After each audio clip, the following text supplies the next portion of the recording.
Endi dekret puli kechiksa, ish beruvchi xodimga kechiktirilgan kun uchun kompensatsiya to'lab berilmaydi.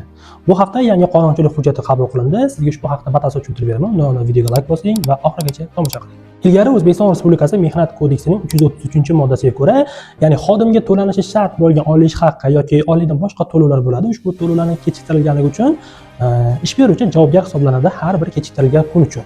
Ya'ni misol tariqasida oladigan bo'lsak, deylik 50 million so'm pul kechiktirilganligi uchun amaliyotda shunday holatlar bo'lgan, 100 million so'm kompensatsiya undirilgan. Ya'ni ham kechiktirilgan pul 50 million, kechiktirilganligi uchun 100 million so'm kompensatsiya to'lovlari ham undirilgan. Biroq hozirgi kunda ushbu tartib o'zgarmoqda. Aynan dekret masalasida.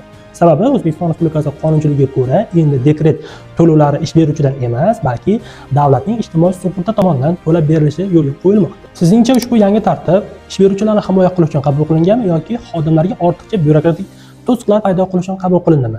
Fikringizni izohlarda yozib qoldirsangiz bo'ladi va albatta keyingi videolarda ushbu yangi tartibga ko'ra dekret puli kechiksa aslida endi kim javobgar bo'lishligini tushuntirib beraman. Yo'qotib qo'ymaslik uchun albatta sahifamizga obuna bo'ling hamda storieslarimizni muntazam tartibda kuzatib boring.